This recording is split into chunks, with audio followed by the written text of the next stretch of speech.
Hey everyone, welcome back to our channel. Today we've got an exciting update for you.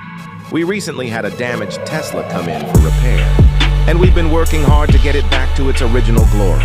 So let's take a look at what we've been up to. First things first, we removed the front bumper to be stitched and repaired.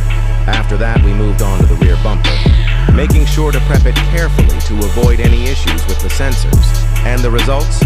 Well, let me tell you, the finished product is absolutely stunning. Our team has done an incredible job and the customer is thrilled with the results. Thank you so much for joining us today. If you enjoyed this video, please don't forget to hit that like button and subscribe to our channel for more exciting updates. Until next time, stay safe and keep your cars in top shape.